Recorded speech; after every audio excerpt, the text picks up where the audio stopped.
Hey everybody, in light of Mother's Day, I thought I'd have a chat with my mum Jane, who some of you probably remember from our shop when we had a shop with Frank and Dollys. Some of you probably remember coming in, having some big chats and looking at all of the beautiful things that Mum used to make for Frank and Dollys. Mum is the daughter of Dolly, who we have named our business after. Frank and Dollys were my grandparents. And Dolly actually taught Mum how to sew, and Mum taught me how to sew, and that is kind of how the whole thing began. So in light of Mother's Day and thinking about our mums and our grandmas, as I've been doing, I thought I would bring Jana on and ask her a couple of questions. So first of all, I wanted to ask what it was like growing up with Dolly, and do you remember at some point Dolly teaching you how to sew? What I remember about Mum was that she was always sewing or knitting, and everything I wore and my sister wore were made on the machine or on the knitting needles by Mum. So we lived in an environment where things were always being created. I don't remember Mum actually formally showing either of us how to sew, but I think living like that just meant that we were able to watch everything she did and stand very close and see everything she did. And so she explained what she did. And I can't even remember a time when that would have started. I think it just always was.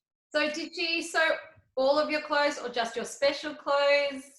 Like, what did she make for you? All of our clothes.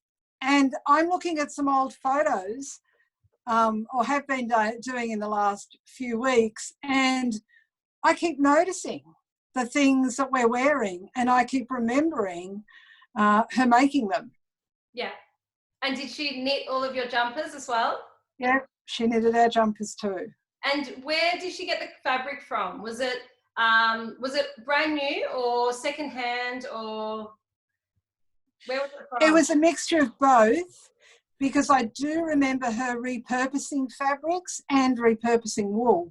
But I also remember very clearly going into fabric stores, and I wouldn't have been very big because I can remember just being able to see over the top of the counter. And even to this day, one of my really special noises that I love is the sound of scissors as the lady in the shop cut the fabric to the length that Mum wanted it. So where did she go to get the fabric? Did she have to go to Melbourne? Yes, because where we lived, she would have had to go to Melbourne. We lived in a country town. So she would have gone to Melbourne and done her shopping there. Yeah, when I think about it. Deal to get a new dress? I think I took it for granted. Yeah. I can remember having dresses on little coat hangers lined up in the wardrobe. So I think I took for granted the fact that she made pretty dresses and pretty jumpers. And so you are the middle daughter and you've got a younger sister. Did Auntie Chris used to get all of your hand-me-downs? No, because usually we were dressed exactly the same. Cute. I'm sure some of my older sister's clothes, because she was 8 years older, I'm sure some of her clothes were repurposed for us, but we were dressed alike a lot. How gorgeous. Which meant Mum had to make two of everything. Yeah. Every time she made something, she made two. So yeah, and often in different colours. Right. So you'd get the pink gingham and Auntie Chris would get the blue gingham.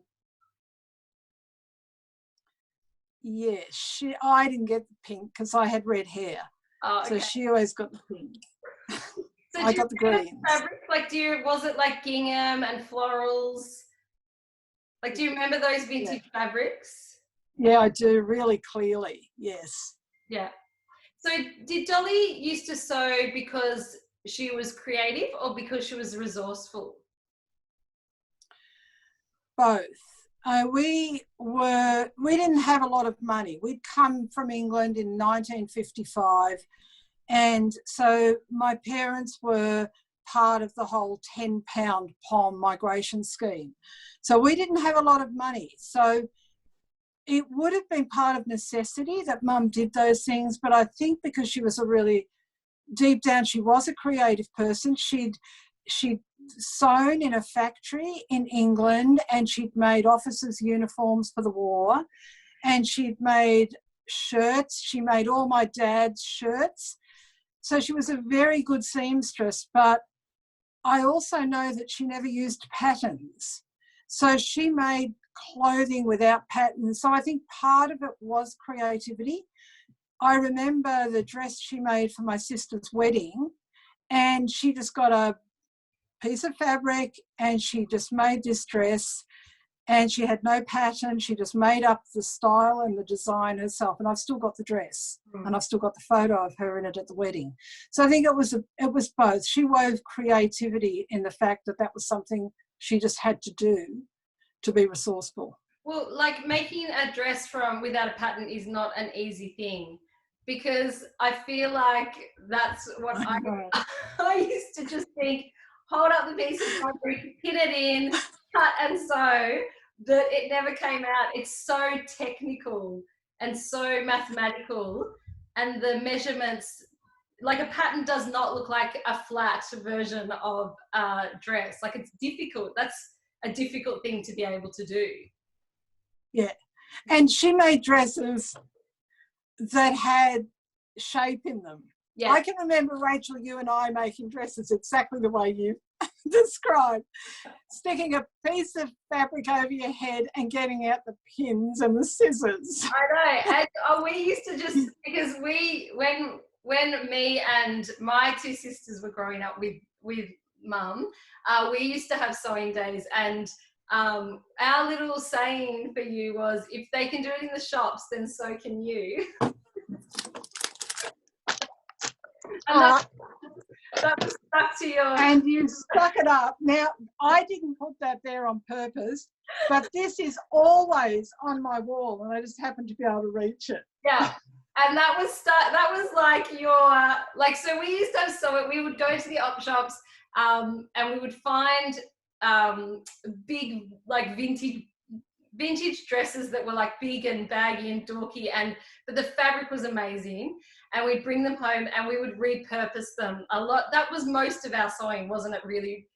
Going to the op shop, buying something and then repurposing it, and we would stick you on the sewing machine with the idea and the plan, and then we would, I think you were allowed to leave to go to the toilet, but that was about it. And we'd bring you cups of tea, and we'd vacuum the house around you. We'd do anything to keep you on the sewing machine. We'd bring you food and, you know, drinks and everything else. So I guess the way that you learned how to sew with Dolly was similar to the way that I learned how to sew, because you never sat me down and taught me how to sew, but I just picked up things along the way that were, you know. I actually learned a lot about sewing from the sewing days I had with you, my daughters, because I would inevitably say that can't be done, and you would say, yes, it can, give it a try, and I'd give it a try and it could be done. So my life of sewing has never been formal. It's just evolved through efforts and challenges and problem solving, and I still do that today. Yeah. I love nothing better than those challenges with sewing. My sewing machine is my best friend. I feel like a couple of times we would just decide that we were going for the messy look. Like a couple of times, in the end, we'd be like, you can do it, you can do it, you can do it. And then we'd be like, actually, I think we're going for the messy look with this one, which was like the raw edge or the not quite even this or that. And that would kind of be where we would finish it off. But yeah, we've got lots of memories of our sewing days, and, you know, that's really... Do you remember the Chinese pants we made? Yes, out of the jacket. Yeah. Yes. They're still in the dress-up box. We had a long, like a very classic, you know, the Chinese dresses are made out of, with the, you know, the high neck. We had 2 blue jackets, the same, like electric blue. And was it for an occasion? Yes, it's something you were going to. It was for a school, like my year 10 graduation or something like that. Yes, So I wanted to wear the jacket, but I wanted to wear like something a bit fancy. So we turned one of the jackets into a pair of pants, which was amazing. And so I had the pants, like the electric blue Chinese fabric pants, with this like amazing long jacket, and you've still got it. But that's the kind of thing we used to do. We would, I don't ever. And your wedding dress. Wedding dress. Yeah, my wedding dress was a 1930s hand embroidered Spanish piano shawl it was like a cream with these amazing just vines and big red roses and butterflies hand embroidered all over it, and these tassels that they were like this long, they were huge. Yeah. And so I just kind of found it in a vintage shop, wrapped it around me, and was like, perfect, done. And just handed it to you, expecting that you'd be cool with turning it into a wedding dress, which you did. Perfect. And it looked beautiful, perfect. It was gorgeous. It was exactly, yeah, it was perfect. So we've got lots of stories and lots of little, you know, treasures and that kind of thing, which is really how the business began, like how we've turned our sewing into our business. And that's also why we named it after Nana and Papa, because their influence in our life was always so huge. And I remember deciding to call it Frank and Dollys and going to Nana and saying, you know, Nana, we've made a decision that we're going to call our business Frank and Dollys. And she just kind of looked at us and went, why would you want to do that? Can't you think of any other name?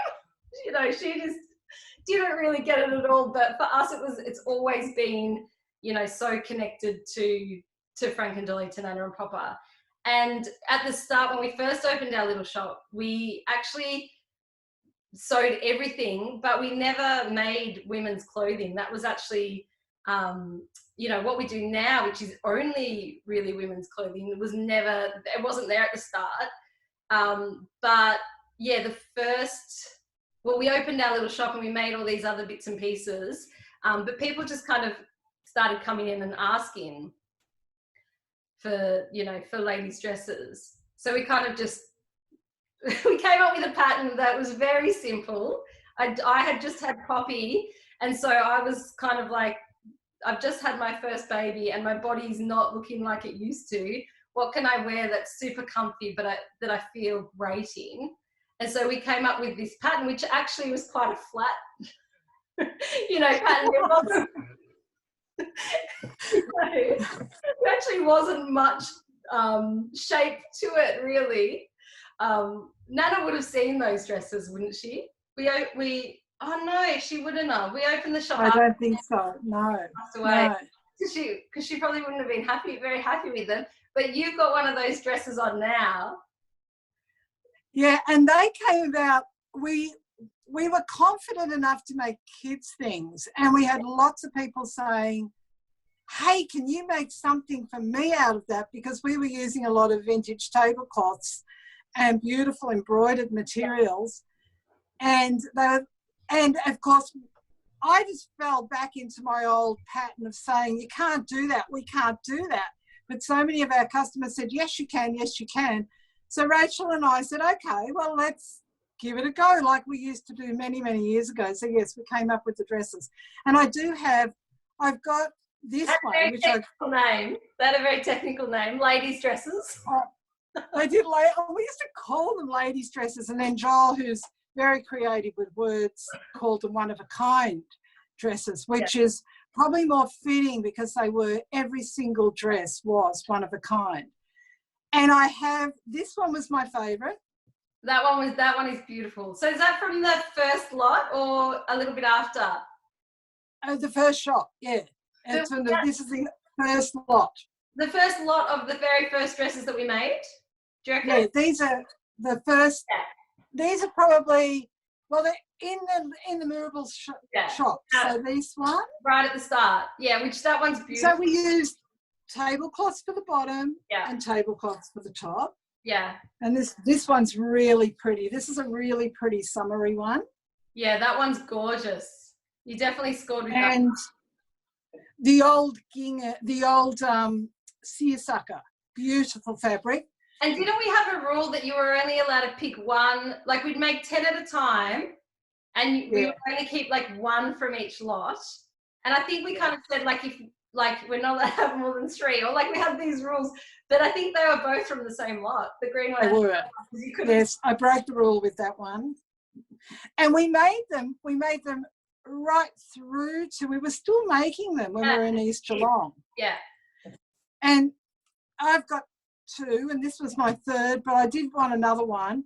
And I remember making one and loving it and looking at it in the shop and umming and ahhing and trying it on and thinking, this is one that I'd really like, but I can't justify having too many of these dresses. Although they are very versatile, you can wear them all year.